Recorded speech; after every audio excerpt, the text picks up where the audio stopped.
Welcome to Murder and Everything Else. My name is Joy. And my name is Cheryl. And Joy and I are two very old friends, very old friends who are going to talk about murder and everything else. That's what you came for. Did you come for the murder or did you come for everything else? That's right. Or did you come for the murder and everything else? Did you come for both, one, or whatever? Write us and let us know, please. That's right. Hey, quick disclaimer that this podcast is not for kids. No. It is not. It is not. Welcome back, everyone. Welcome back. For those of you who have been listening to us in the beginning and following this religiously, Gabe, Kevin, I just want you to know that we are literally recording podcast number 40 today. I know that might not seem like a lot for people who've been podcasting for 8 or 9 years. I don't know where you were 8 or 9 years ago, Cheryl, but I didn't even know what a podcast was. No, but not 8 years ago. 40 podcasts is pretty That's cool. a compliment. It's a compliment. It's an accomplishment. I'm complimenting ourselves because we're happy about that. 40, that's nothing to sneeze at. That's right. Anywho, you want to head into your highs and lows? Yes. Let's talk about my highs and my lows. I'm going to start with my high. My high is that I picked up my prescription glasses from Costco today, and I absolutely love them. One, because I love the frame, but two, because for the last year with my other prescription glasses, I was struggling with the lens, the prescription in the lens. Like I couldn't look at my cell phone. I was struggling to read my cell phone. So I had to switch between reading glasses and my progressives. And it was horrible. And we joined Costco because you have to have a membership. Because it's awesome. Well, I told Kevin. Don't you love it? No, it is very I don't like going into. I feel like I'm at Disneyland. There's so many people walking around, and but I told him I just want my glasses, and then will you go pick up the stuff? And we're planning to do like the paper goods because the produce and stuff like that. And dog beds and dog toys and dog treats and you're gonna love it. Yeah. Well, anyway, it paid for itself with what I saved because is it ophthalmologist or optometrist? I get them both mixed up, but whatever the eye doctor is, not the surgeon. I think one of them puts cameras in your bottom and then checks for colon cancer. Well, one is like a surgeon, and the other one just does like the diagnosis. Anyway, they were going to, I have insurance, so of course the insurance pays for most of the glass frames if you pick one within that whatever they cover. But the lens, it's like, I have to have progressives, and then do you want it to be anti-glare? Of course I want it to be anti-glare. If I'm looking at the freaking computer, why wouldn't I want it anti-glare? I want it what's the other thing? I want all the antis, okay? Well, they charge for every single one of those. And so she gave me an estimate, and it was like, so with insurance, it's going to be $396. And I was like, what in the actual, it's so expensive at the eye doctor. And so my friend said, she goes, I no longer get them at the eye doctor. I take the prescription and I get it at Costco. Well, I walked out of there. Costco, I have to give them a shout out because they include all the stuff in the lenses, the anti-glare. Why can't I think of the other one?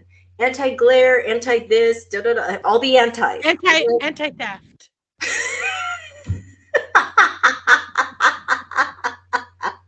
It slices your finger off if you're not me.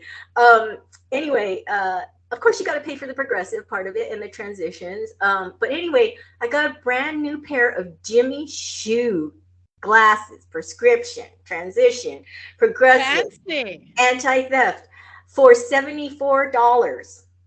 So, and I can now actually read my phone, my texts and Did they whatnot. come with did they come with a coupon for Jimmy Choo shoes? Yeah, right. They should have, but no. Ooh. Anyway, I'm super happy about that. I can't even tell you. I've been struggling the last year with my last prescription. You can tell me. You can tell me I'm married. You can tell me I'm married to a doctor. That's right.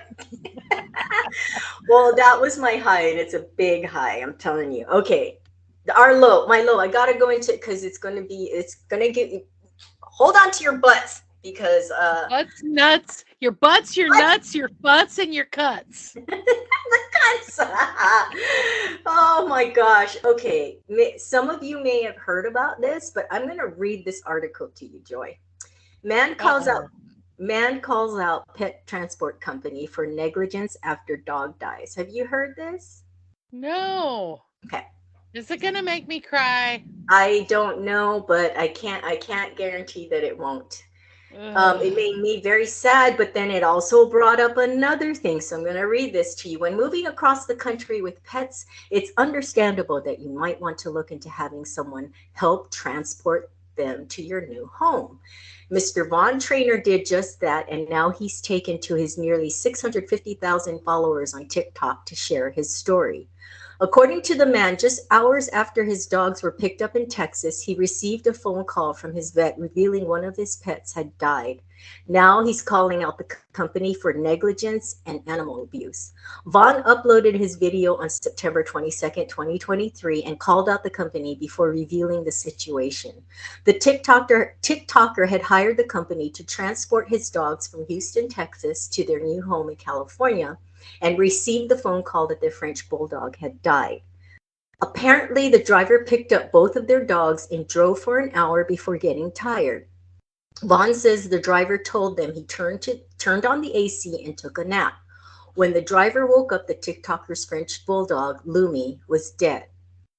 After taking the dogs back to Vaughn's vet in Houston, the man says Lumi had died of heat stroke and their other dog, Honey, was showing signs of heat exhaustion. Later in the video, Vaughn shared Facebook posts from the owner of the company and her sister, allegedly showing that her sister was paying people who left the company for positive. Showing that her sister was paying people who left the company positive reviews on Google. Did that make sense? Basically, she Yeah. was paying people to leave positive reviews on Google. Great. In a Great. follow-up video, Vaughn revealed that the company sent them a gift unexpectedly. They literally sent us a rainbow figurine that we can look at every single day to remind as a reminder that they murdered our dog, he said. Oh my Many God. users have taken to the replies to share their support, and most have shared that they think Vaughn should sue the company. We will update the space with any developments. Okay, a couple of things. Freaking breaks my heart because one of the reasons he couldn't fly the dog is because dogs that have that flat snoot, whatever, like French bulldogs, they can't go on planes. So Oh. he seeks out an alternative method, entrusts these people with his babies, and No. probably relied on those fucking fake 5-star reviews. So That's it so just really sad. bothered me, Joy, because I know Noreen looks at reviews and relies on them. I know I do too. Yeah, And for those of you listening, Noreen is Cheryl's sister. yes, if you don't know that by If now. you don't know that by now, that's who Noreen is. Well, you know what? I just have to jump in here. I used to work for a therapist and it was my first virtual job from home. And this was 10 years ago. I'm not going to call it the therapist, but they were struggling. It was the end of the recession, struggling financially. They ended up like losing their home and having to sell and all this stuff because, a lot of people lost a lot during the recession, including their homes. Anyway, she reached out to me and said, "Can you go onto Google and leave a positive review for me because I need to get more business?" And I sat on it for a while and then I was hoping that they wouldn't come back and ask for an update. And finally, and I had talked to my spouse about it, and I was like, listen, I don't feel comfortable doing this. I work for this person. I've never seen them as a therapist. Like, I'm Mhm. putting my name out there forever in cyberland saying this is a good therapist. I don't know. I don't know if they're good or not. They could be Yeah, you the angel of death. Anyway, um, so I don't. finally she kept pressuring me, and I Well, finally said, that's fucked up on her part. yeah, That I she finally That's said, just in bad I taste. I That's in I poor said, "I've taste. never seen you as a therapist, and I work for you, and I don't feel comfortable leaving you a professional review." I said, Well, good "If for you," you, Joy.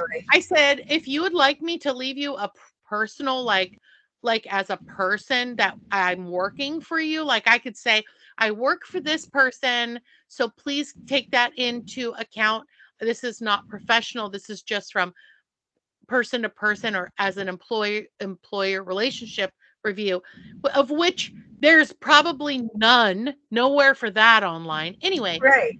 I remember her response was like, fine, can you do blah blah blah blah blah, like Oh my she God, literally was leave me so alone. rude and snarky.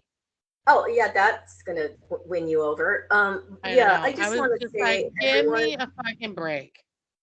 take please, just as a word of caution, you got to take these reviews with a grain of salt. I mean, I don't know what we're supposed to do, but I'm pretty upset about it. I'm so heartbroken for this guy. He couldn't fly the dog, so he found a company and he probably read the reviews, And right? he probably paid a shit ton of money. And then now the guy claims that he had the air on while he took a nap. Well, why did one dog die from heat stroke and the other one was suffering heat stroke? No, he probably put the dogs in the car, went into Applebee's, had himself like endless shrimp or whatever the hell they sell down there. And then he Margarita. probably had a couple of margaritas. And then he was like, oh, I got to get back on the road. And she's so freaking heartbroken for him. But on this, you know, also, I know I, as well as probably a lot of people, rely on reviews. So if Right. you are not happy, so number one, you don't have to listen to me, but if you want to, take reviews with a grain of salt. I mean, I don't know how else we're supposed to suss them out if we can't rely on reviews. But also, if you do not feel that the product or the service or whatever is genuinely 5 stars, please don't. You don't. I don't write a review if I don't like them. Like that one last Airbnb, I said that on the last show. I just didn't leave her a review, but Yeah. I'm not going to give her a good Well, review. So please, because one of the things I really like about Anthropologie's website is you can take pictures of yourself wearing the outfits and upload it. So when people say things like this dress is like 6 sizes too big, so size down, or this does not look like it does in the picture, it's cheaply made, and here's me wearing it. I love that because most of those women are not one size. Most of them come in like different shapes and sizes. And I love that they're trying on something that they're saying this is, beautiful dress. And, because those models all are like 112 pounds right, and you they're got to see six it in foot real five. people. You got to see it in Right. real people. But So I anyway, love that. that's my low. I hope that I know it's exhausting to sue someone and go through that whole rigmarole, but Yeah, but this is a I living, take breathing creature. exactly It's no, not and it's not like he also, was moving a goldfish from one side of the country to the other. well, even then, if they were negligent, I just think that they need to be held accountable for paying people to leave positive reviews. That has to be illegal. Yeah, It's lying. It's lying, and I'm sure he it is. based and put his trust of his fur babies in them because of their good reviews. And I'm sorry, but they need to pay, and I don't mean monetarily. They need to pay for this. This is not right. So I'm anyway, I'm that's here my to low. tell So you. I'm here to tell you that karma is a real, you know what. All right. bitch. Well, on the tail end of that, I'm going to go into my highs and lows. Yes, So please do. let me start with my low. So I like to buy things on the internet. Specifically, I like to buy clothing and shoes on the internet. And so much so that one day the UPS man shamed me. And so now I never go out to greet him when he's dropping off packages. And that was one day I was in the garage. I was heading out to get a package, and he goes, I drop off a lot of shoes and dresses to this address. Oh my and God. That and then is like hilarious. and 3 Wait, days how can you later, tell? How can you tell their shoes and dresses? because he's looking at the package name probably. Then 3 days later, he was dropping off this little like modular like storage chest that I was gonna put in one of the closets, and he goes, "You're gonna need something bigger than this to hold all the shoes and clothes I'd be dropping off here." And I'm like, I could not believe you were looking at God, You whatever. should have Anyway, said something about helping to keep him employed. yeah, exactly. So I get a package this week last week, and I am in my excitement to open it. I sliced through the dress. Oh no! And I didn't just slice through the front of the dress, I also sliced through the back of the dress. Oh no! I know. And because I wasn't paying attention to what I was doing, I took a chunk out of the front and the back of the dress. Oh So it wasn't like I could put like an iron on of the same color underneath and fix it.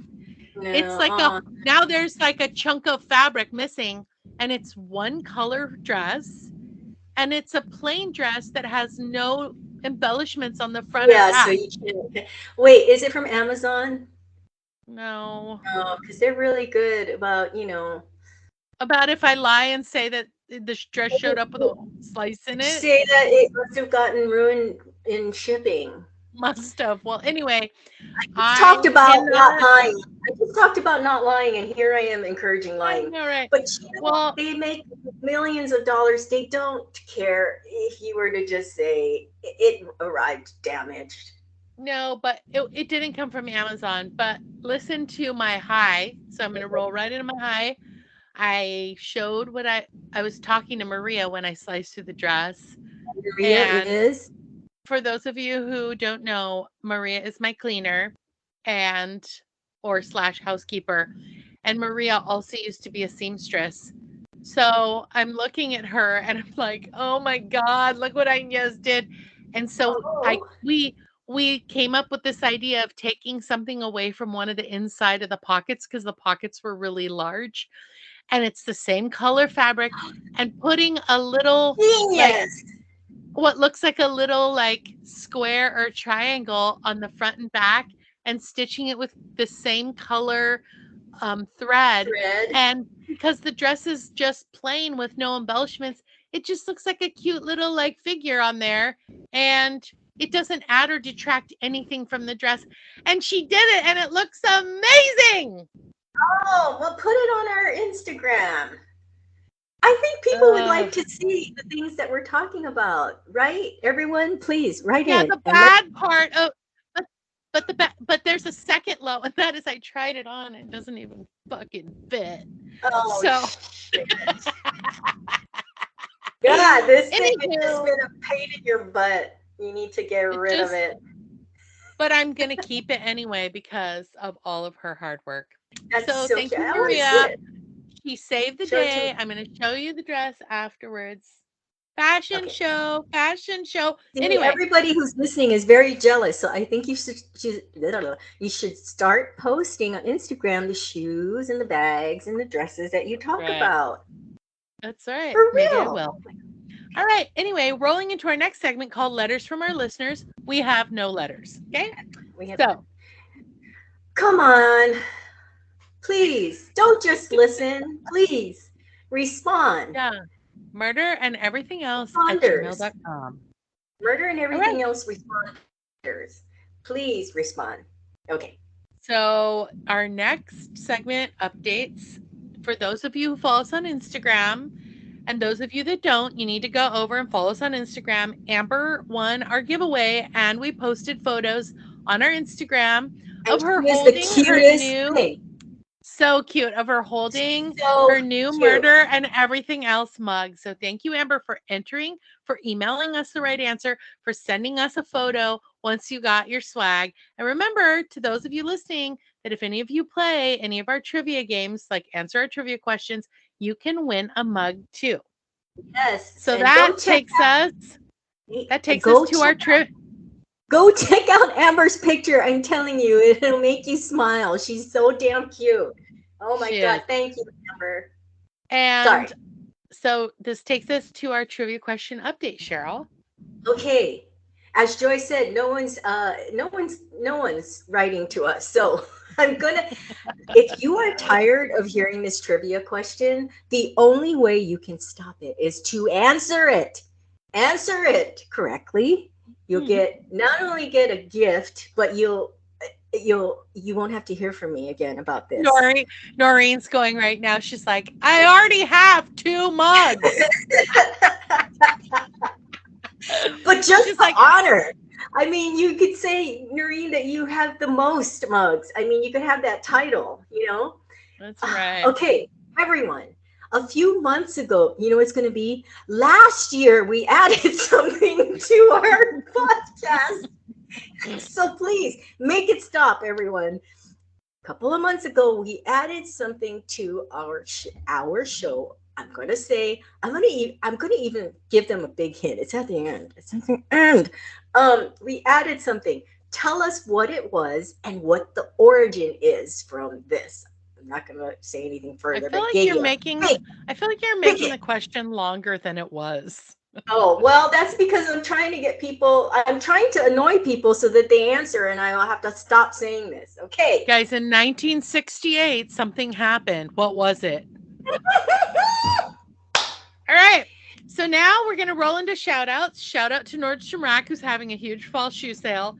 You need to run, not walk, to Nordy's to get some new shoes. I went on Friday, and at one point I had 6 pairs of shoes in my cart, and it was magical. That was a good day for her, you guys. That's That was a right. great day. I have to give a shout out to Rakuten. Actually, give a shout out to you, Joy, because you told me about it.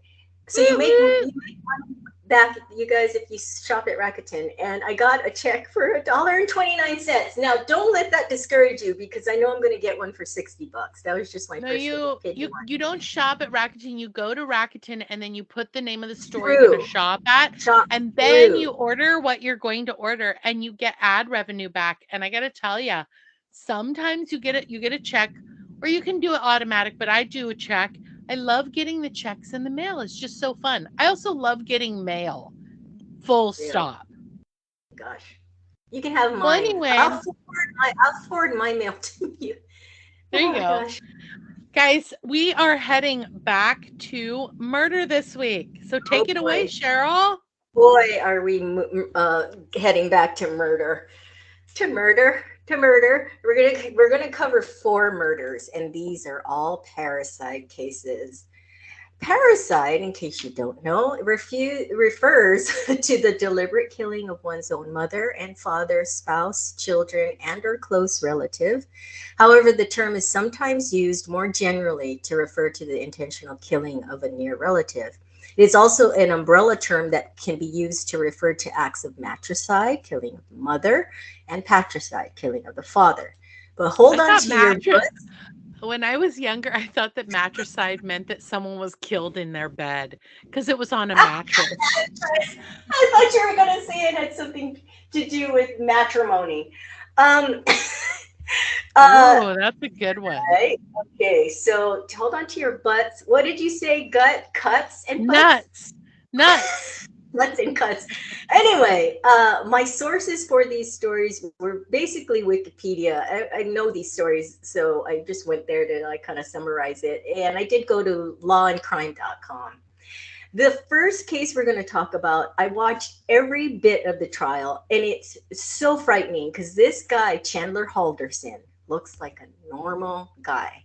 Just a normal guy. I know you hear that all the time, but they don't always look normal. Remember, I talked about Jeffrey Dahmer as opposed to John Wayne Gacy and Manson? I mean, he looked pretty normal compared to Manson, right? Manson looked like he was a Yeah. cuckoo bird. Okay, Chandler Halderson looks like a just a nice boy. Well, I'm going to call him boy, but he was in his 20s. So at the time of the events, his dad, Bart Halderson, was 50 years old, and his mother, Krista Halderson, was 53.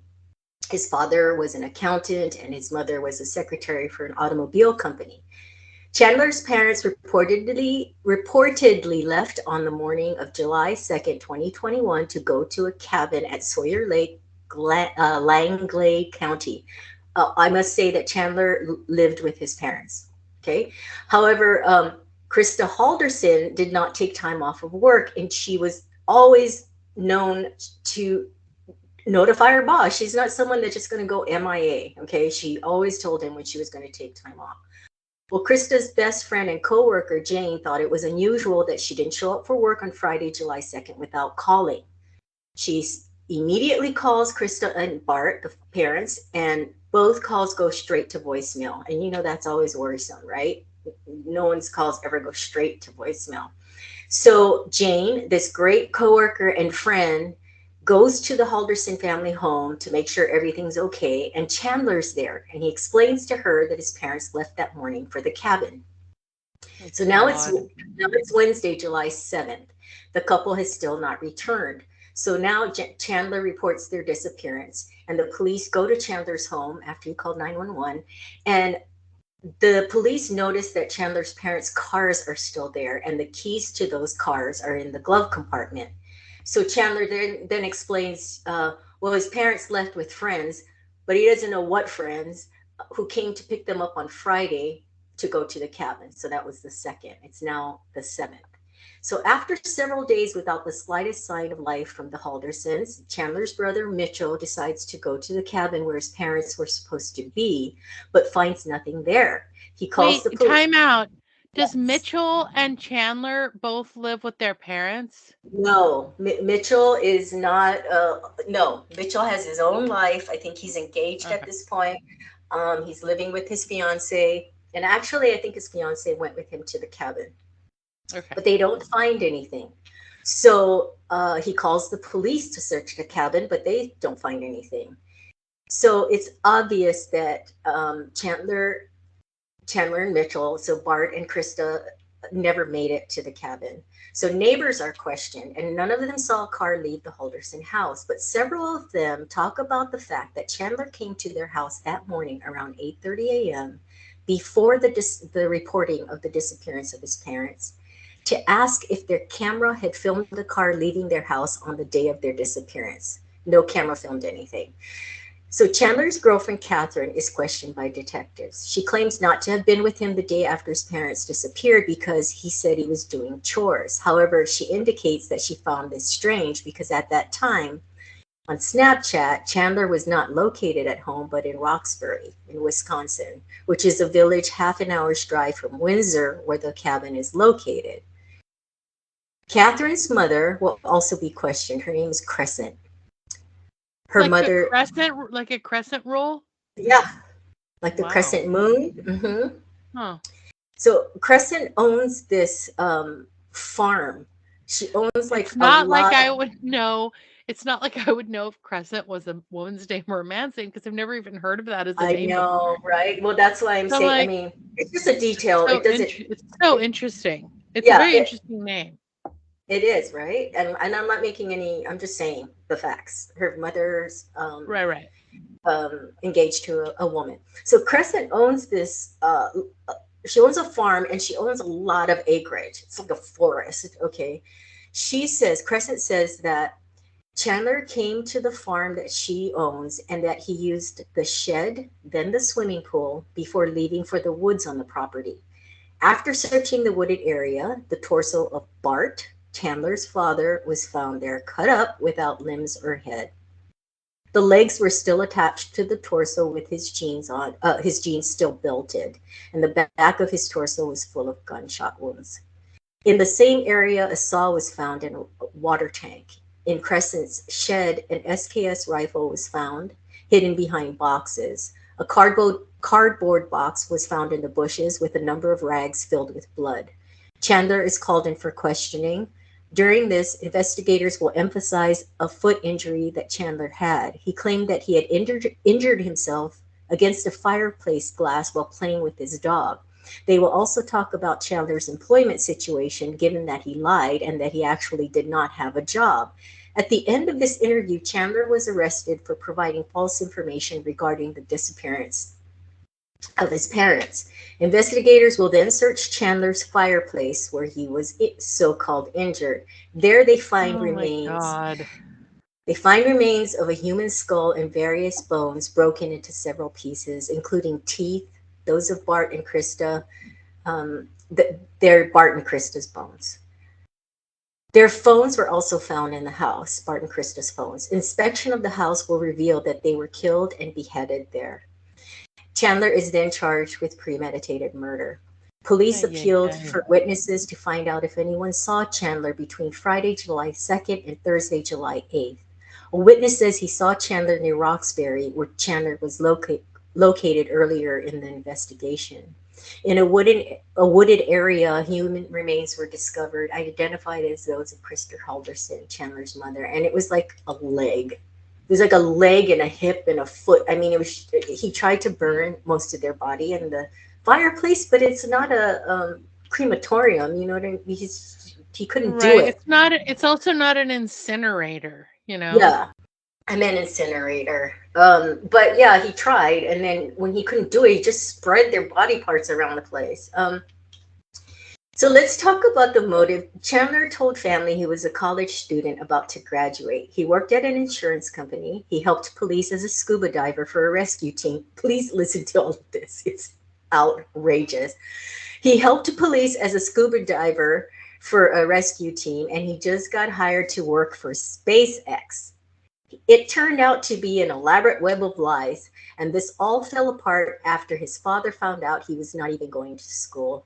Chandler was an unemployed slacker who mooched off his parents, played video games when he was supposed to be working remote for the insurance company, and resorted to increasingly desperate tales to keep the lies going.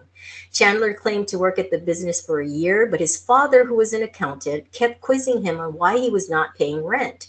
Chandler gave different stories, first claiming the insurance company withheld his paychecks because they mistakenly had him as an hourly worker instead of salary. And then God. he allegedly claimed to have given the wrong direct deposit information. Then he allegedly said that the company had to pay him so much money that the bank thought the deposit was fake. I have to say, he really thought on his feet, though. I mean, like I can't lie like that. Oh, But they had me salaried instead of hourly. I mean, what I comes up with that? I actually did this once. I gotta tell you. When you're done with this story, if there's time, I'm gonna tell it. Okay, let me get through this. So Chandler went as far as to stage emails between him and a fictitious HR person who used a generic email address, which he forwarded to his father. The charade worked for some time. Chandler's parents gave him the benefit of the doubt, as all Of parents would course do. they did. Madison Police and the state's Department of Natural Resources did not have scuba diving teams. Chandler did not go, he did go to college, but had flunked out after a semester. The situation with the insurance company came to a head. Chandler allegedly claimed he got a job at SpaceX. In this account, he lied to his girlfriend about renting an apartment and buying a car to head down to Titusville, Florida, where the company has its launch facilities. As an escape hatch out of this, Chandler faked getting a serious concussion from a fall down the stairs, the prosecutor said. He allegedly claimed to have a brain bleed, a hematoma, spinal damage, having had to get his head drilled open, being unable to use his legs, being unable to drive, getting nerve damage, being unable to fly on a plane, and needing a colostomy bag. Bart Halderson finally figured out the truth, at least about the school. Believing the college was wrongfully withholding his son's transcript, the older man pretended to be Chandler in a phone call with a college customer service representative, and he learned that the school officials his son communicated with were actually made up. Bart's calendar showed he planned on meeting school officials with Chandler at 3 p.m. on July 1st. He killed his parents before that meeting took Oh my place. God. Unreal. All right. Get a job. I just have to say that you said that he looked totally normal, but I Googled this kid. There is nothing that looks normal about this No, kid. but honestly, if you saw him in a crowd, you wouldn't think anything of it. But our next guy, when you compare him to our next guy, you'll see why I said that. But what's Oh the my God. story? Well, let me just tell you this story really quick. So when I was 14, my mom found a new, we had moved. My mom found a new violin teacher for me, and I had told her that I hated playing the violin. So it didn't matter. She said, you have to play until a certain point. And so I went the first day and I was supposed to knock on the door at a certain time. And I knocked and nobody answered the door. So I just left. And I went home and told my mom that she wasn't there. So the next week, I didn't even go and knock on the door. I just hid around the corner and I noticed that the door to the office was open. And I went home and told my mom that she wasn't there. So Oh, this went on for, I think, 3 weeks. And my mom called the teacher, and the teacher said, well, the door is open and I'm waiting for her to show up. So the next week, I think it was the fourth week, I went to the music building. I was going to go and hide in one of the music rooms. And my mom showed up at the music building. So I had to walk to the classroom. And so I had my lesson with the new teacher. And then the following week, I hid around the corner again and told my mom that oh no one my was there. God. Oh, yeah. I mean, I just did not want to take lessons from this lady. I think she had called me fat or something. And I Oh, was well, like, I don't want to take lessons from her. are you But serious? yeah, but anyway, this was the 80s. I mean, if you Oh, weighed like, that 2 pounds over the recommended weight, everybody well, was fat. So what? anyway, Kids do stupid things. um, so anyway, it was weeks, like it was 6 weeks of these kinds of shenanigans. And my mom was like so mad at me. But finally I had to start showing up to lessons because I ran out of lies. I mean, one time I went into the lesson, the teacher said she had to go to the bathroom. I packed up my instrument and snuck out while she was in the bathroom. I mean, it was just so completely ridiculous. Ah, oh my God. That was, you said Oh yeah. violin. Violin, Yeah. right? Oh, and Yeah. look, and now how many I years know, later? look. I know, right? So funny. It's I so know. funny. Anyway, this guy was not funny, but my story hilarious. Okay. Yeah, it's unbelievable. Okay, the next person we're going to talk about is his name is Joel Guy Jr. Go ahead and look up his picture, Joy, while I talk about this. Okay. On November 26, 2016, 61-year-old Joel Guy Sr. and 55-year-old Lisa Guy were murdered and dismembered by their son, 28-year-old Joel Michael Guy Jr. in Oh Knoxville, my Tennessee. Okay, God. okay. Did I make my point? Did I make my point? Oh my God. Like, are I'm you kidding sorry, me? but it's like he's like channeling Manson, right? I mean, come on now. Ooh-wee. Now you know why I said that about Chandler, right? Compared to, Yeah, you yeah, guys got to look yeah. it up. While we're talking about this, you got to look it up. So Guy Jr. stabbed his father at least 42 times, his mother at least 31 times. He was convicted of both murders in October 2020 and is serving 2 consecutive life sentences. Guy Jr.'s parents were soon to retire and would stop providing money to their son. He was to receive a $500,000 life insurance policy if both Oh were my dead or God. missing. The murder Oh my involved an God. elaborate plot to stab both parents, dismember and dissolve their remains, and clean and burn down some of the house, as well as frame the father for the crime. How is he going to frame the father if the father is dead? Guy Jr. was injured during the stabbing and left the partially dissolved remains in the house when he left to dress his wounds. Before he returned, police discovered the bloody scene upon performing a welfare check. Lisa's coworker, again, shout out to coworkers Oh who my call God. police when coworkers don't show up. I mean, it's actually fantastic. And I've heard so many stories where people who were murdered or abducted, there's a welfare check, done because the coworker called, because it's unlike them. That's the place you go every day. And if you're dependable, it's gonna sound alarms that you don't show up without calling. So Lisa's coworker called police after Lisa did not show up for work. They also discovered a backpack containing a notebook detailing the plan. Plastic bins with Oh my God. both parents' torsos and dismembered limbs dissolving in an acid based solution of corrosive chemicals described by prosecutors as a diabolical stew of human remains. The father's severed hands on the floor and the mother's head in a pot on the stove. Good So, God. with both of these cases, they were going to be cut off for money. Um, and what did I say? Chandler was what? 20. 25? Where did it go? Where did it go? Oh You said it was boy. 25 Did I say 25? or 21? I can't. Where is it? What happened to it? I know I It, said it. Anyway, he was not a child. And then Gold Jai, Gold Jai, Joel Guy, Gold Jai Jr. Joel Guy Jr. is 28. So these like guys, wow. I picked these stories because they were similar. I mean, it seems a common theme. It's not the only reason men kill their parents, but Oh my it's like God. the Menendez brothers. There's there's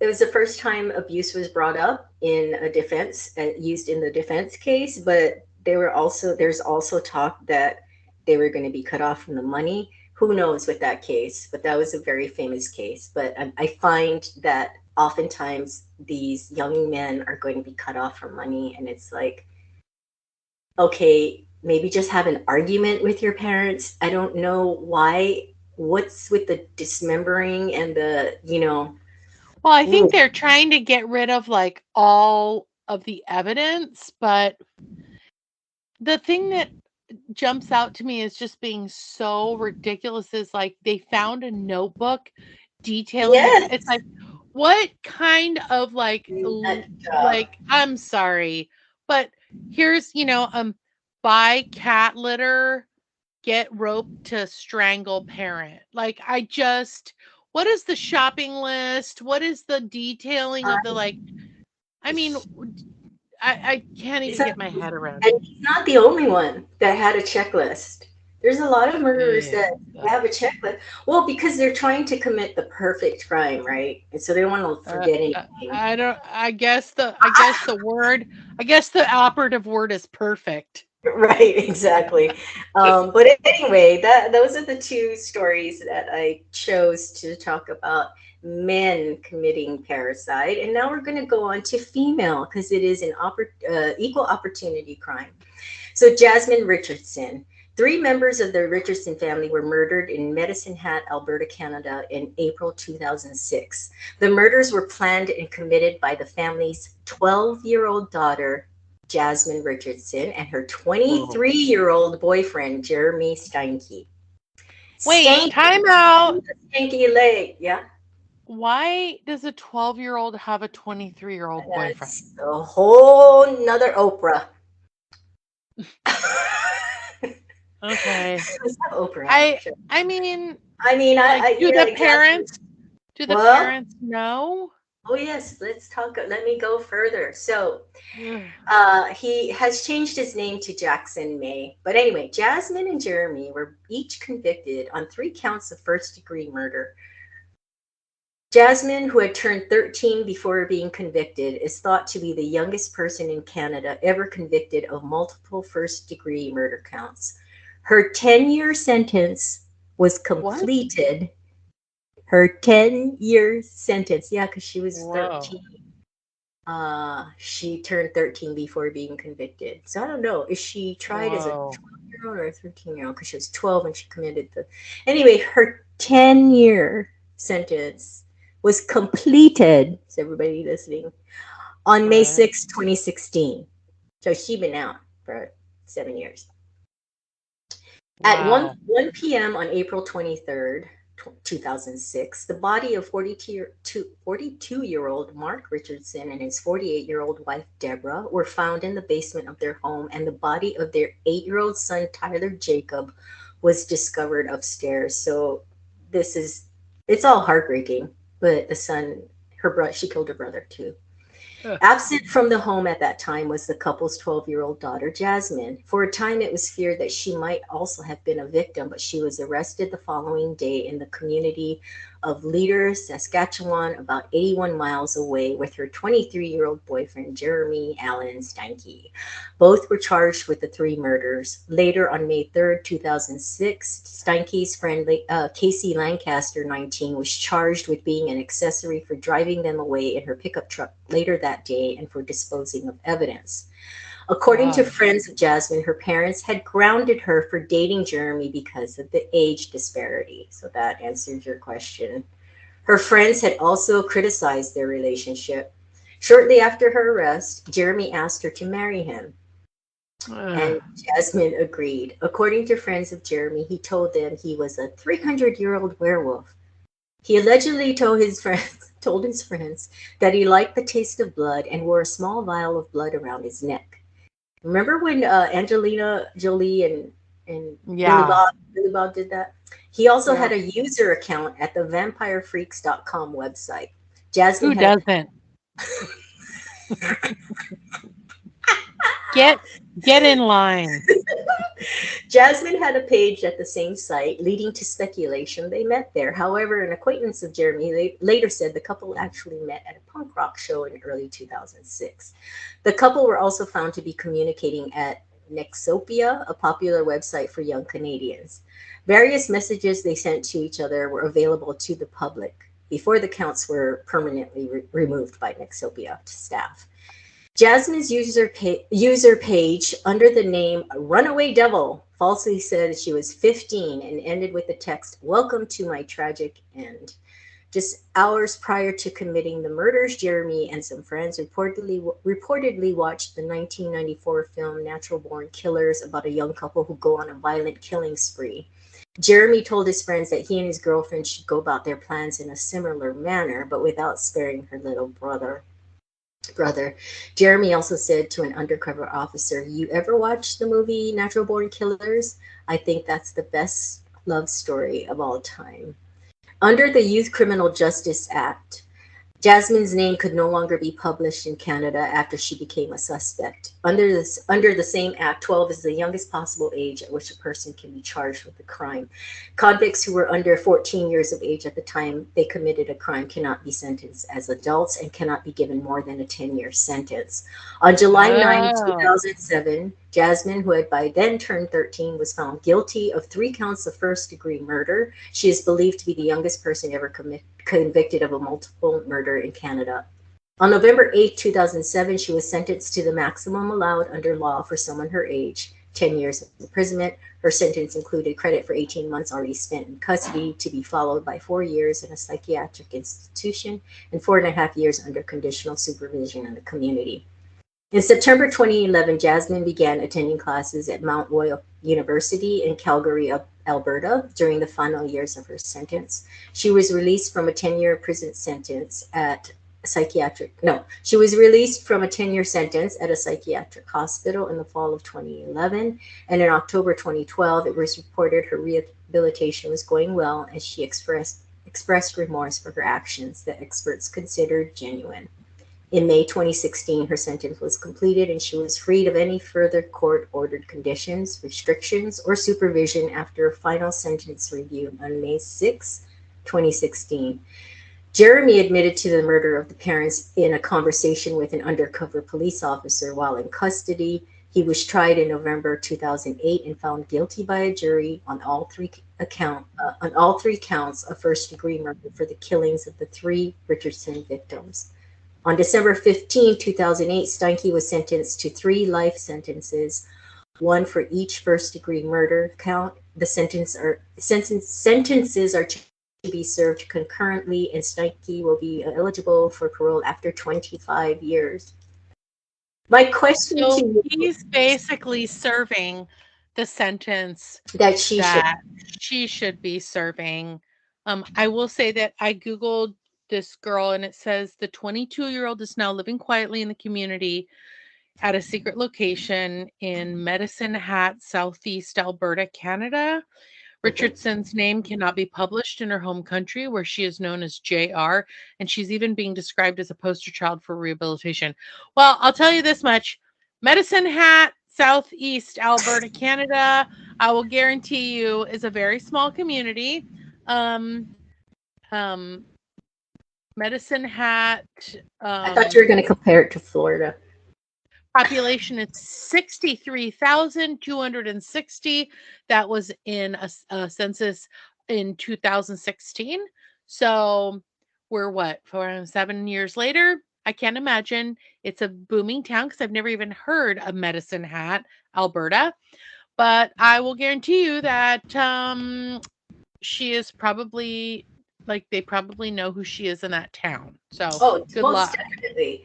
But okay, so I have two questions for you. One, well, they were going by the law, but let's say you can write the law, okay? Let's Mhm. pretend that you can rewrite the law.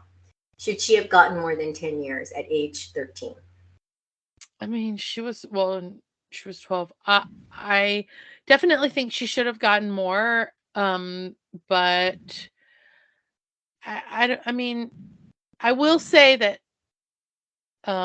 much like cults, when you see these, remember that Vili Falau, the 12-year-old that was preyed upon and that ended up like later on Yeah, marrying Mary Kay teacher. Latorno, the teacher, Mhm, he was mhm. 12.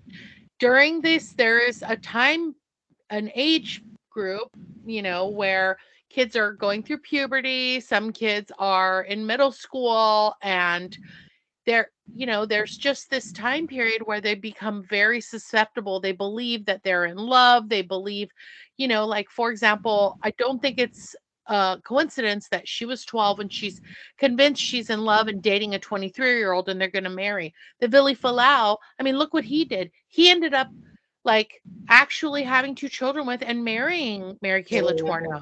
And later on admitting that, like, he didn't, I don't know if he came out and said that, she groomed him, but he definitely would not have married her when she and waited for her when she got out of prison, had she not set this foundation, When he was young. and when he was 12. Right, right. That's not an age where someone is like an age of consent. They're not an adult, their brain is not done developing, they're still a child. I mean, come on. Like, Wait, I mean, I gotta tell you, I don't have a 12-year-old anymore. I got kids that are older, but, like, they're still not, like, adults. You know what I mean? Like, if you are looking at a 12, sounded go like you were gonna check. cry. Hi, check yourself into a clinic if you are looking at a 12-year-old and thinking, because seriously, you have got a problem. Like, I don't even, like, also unsubscribe to this podcast if you're looking at 12-year-olds, because this is not the right podcast for you. I mean, Right. my God, Well, what is so wrong with people? yeah, so what when is your brain at full development? Is it 25 or something? 26, Okay. 26. So while he was a couple of years past brain formation, however, he also thought he was a werewolf. Um, so Right. I mean, I don't know. Was she that impressionable that she thought that that was the right way to deal with her parents grounding her for not seeing him? I guess. No other 12-year-olds or teenagers don't do that. What is it Yeah. about these kids that make them do this to kill their parents? Because they, I mean, this is Well, I will say unbelievable. this. I will say this. I mean, I'm a parent, and I had a parent.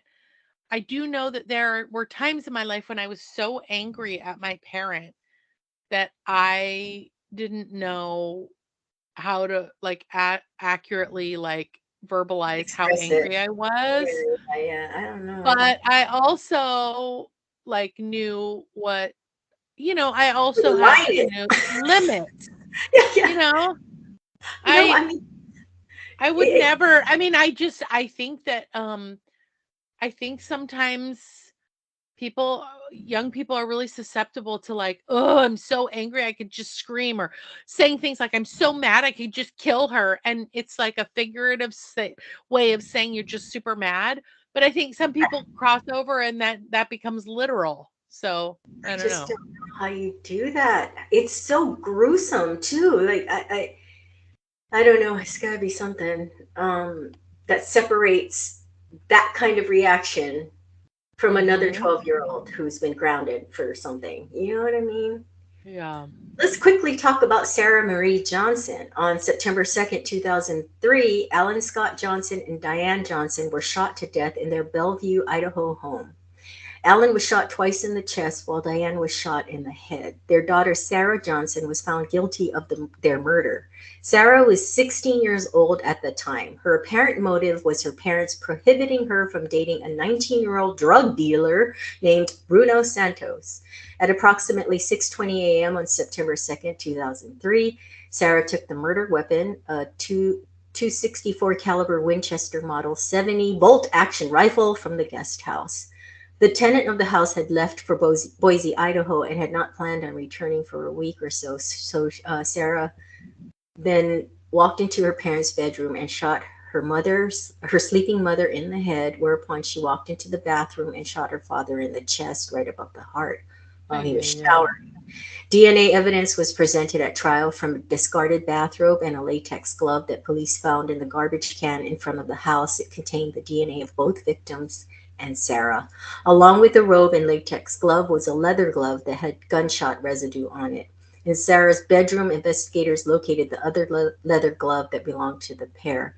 Sarah was convicted of the murders of her parents by an Ada County, Idaho, I don't know, Ada County, Idaho jury on March 16, 2005. She was sentenced to 2 concurrent life without parole terms plus 15 years for a firearm enhancement. What does that mean? She used a silencer. The Idaho Supreme Court upheld her conviction. In 2012, Johnson's lawyer filed a petition for a new trial, charging that she had ineffective legal counsel in the murder trial.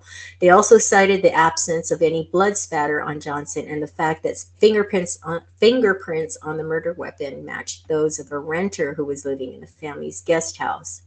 In October 2014, the request Hmm. was denied. In 2017, Sarah tried to get her life sentence reduced, and however, her sentence was upheld. She is currently imprisoned in the Pocatello Women's Correctional Center.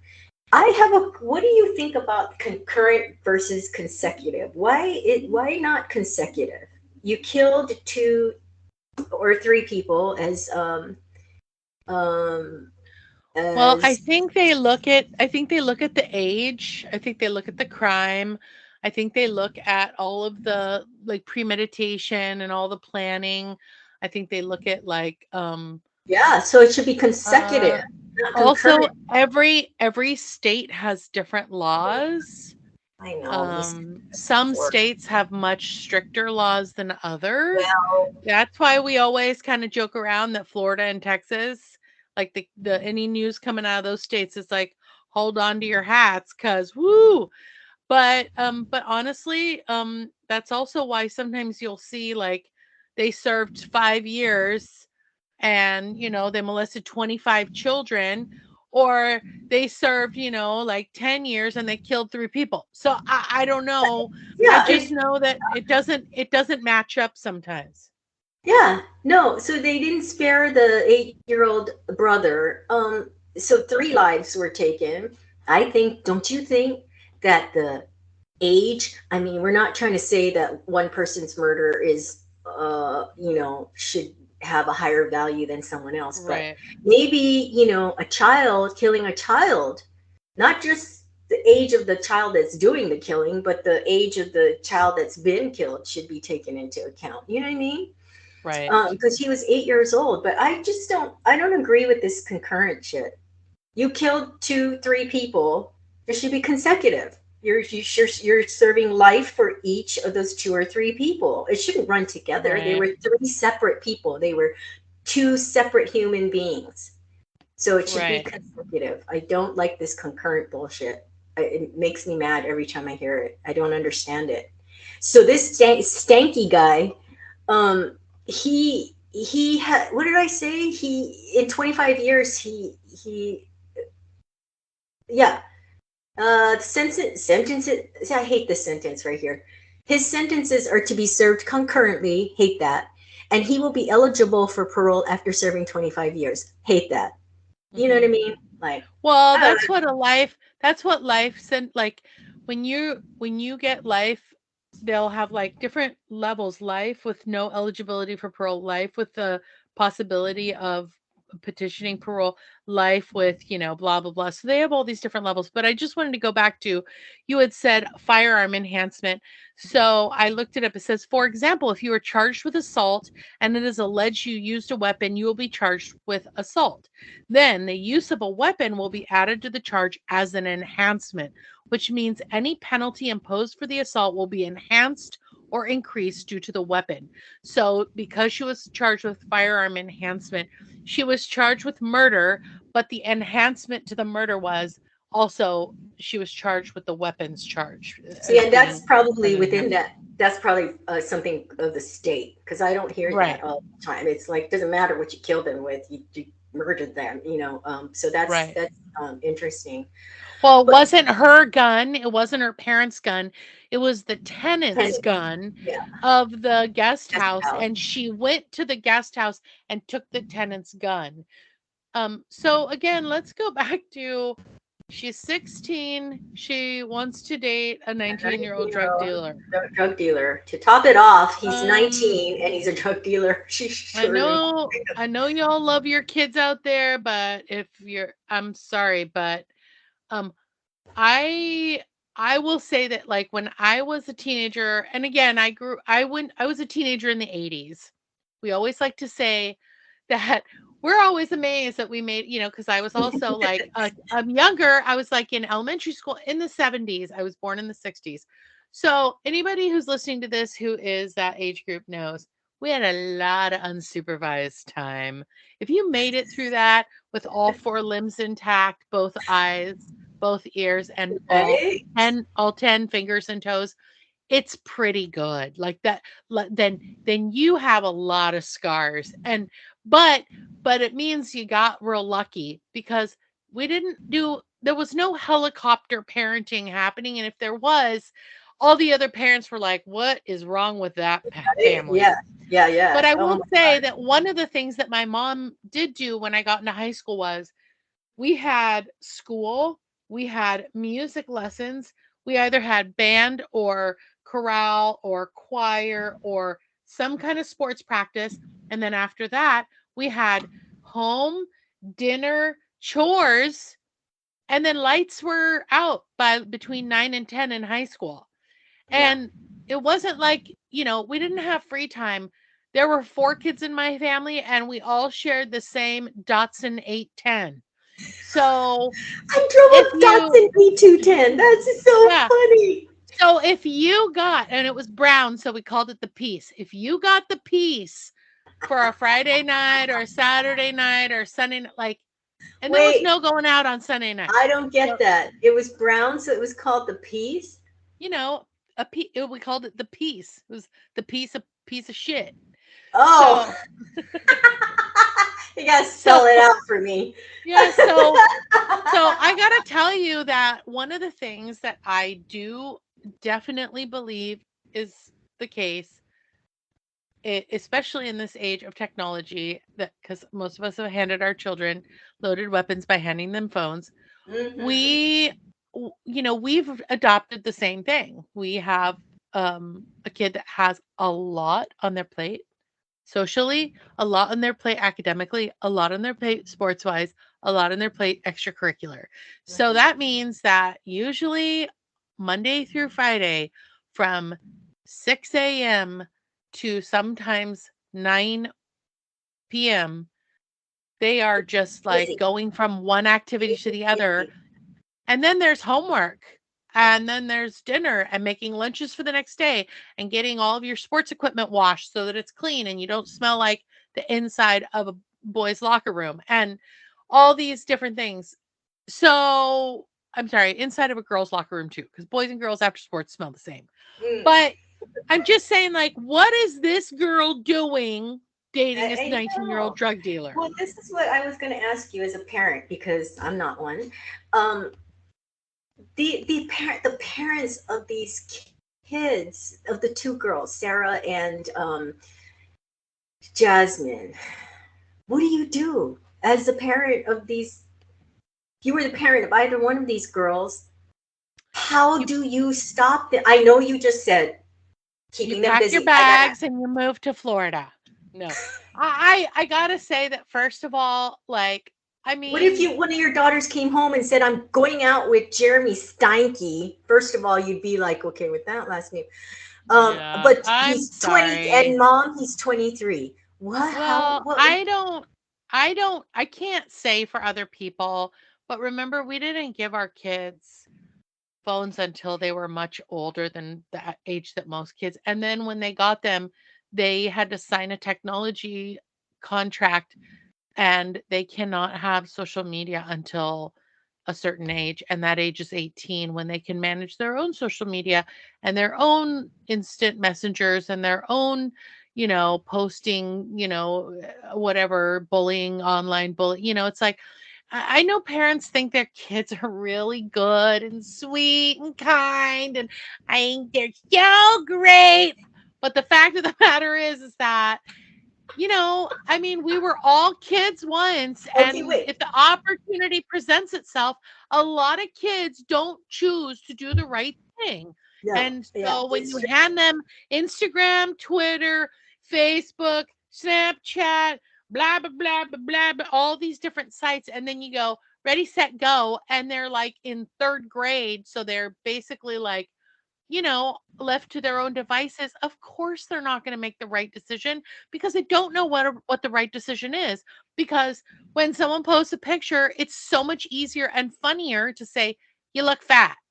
Right. I mean, let's face it, like a lot of those trolls out there are like 12 to 15, and they Yeah. get such a laugh out of, They're so you're brave fat. behind the screen. Why don't you diet? Or, like, how come your husband likes fat chicks? Just stupid stuff like It's that. And terrible. I know. And it's terrible, I'm and it's gonna do one crushing on to a catfishing. 12-year-old or a 13-year-old or 14-year-old, whatever.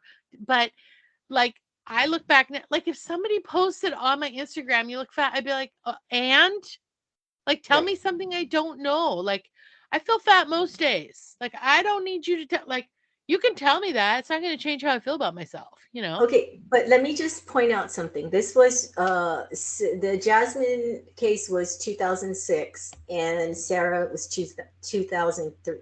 Can't talk. 2003. So they did not have smartphones at the time, right? I'm trying to Right. I don't think they did. So I mean having the technology we have now is just a nightmare for parents. I can just imagine. And like I don't know if you heard me, but I do want to do an episode on catfishing. But I don't anyway. There is no answer on what Oh, they should have done. I thought you were gearing up for a No. question or a No, comment. But I honestly, was like, I I don't know what you would do. just going back to your question, I don't know what I would do because thankfully, um, you know, um, You're not in that thanks to situation. all of the gods that are on this earth and every other planet and look down on us, I have never been in this situation. I don't know what it will be like because I've never been faced with it. But I will tell you, and all parents are bullshit lying if they don't admit, we never know what we're going to do until the situation presents itself, because while all kids do the same thing, each kid pops up with their own unique set of, like, questions, issues, concerns, etc. So yeah, I don't know what I would do because thankfully, like I said, maybe the gods have smiled upon us. We haven't had to deal with this. But Right. for anybody out there, if you're listening to this and you have had to deal with this, hey, here's a fun Write idea. Email us at murderandeverythingelse@gmail.com and tell us about what you did, because this is some crazy, like, we would love to know, but it's also some crazy shit. I know there's a huge, like, there's a lot of distance between, shooting your parents and talking to someone online when you're 12, 13, 14, 15, 16, whatever, who's not in your age category. So a lot has to happen between there. It's not like you just like, I emailed someone, he's cute, I killed my parents. Like, that is not the case. And, So, and also, just want to just to be equal, keep this fair, whatever. Go just really quickly. I know this is running long, but these two young men who killed their parents because they were going to be cut off financially. Do you think? And by all accounts, the parents were wonderful parents. That's always usually said anyway. And I'm not saying they weren't, but do you think they could have done something so that this wouldn't happen? Do you think they should have cut them off earlier, like made them work for their money, or no. allowance or whatever it was, set them I up? I Chandler mean, had a brother that was completely normal, and he was, engaged, and he lived on his own, and he had a great job. So yeah. what? The one I brother, don't I don't know. I will say this. I don't know, because everybody says that he was normal.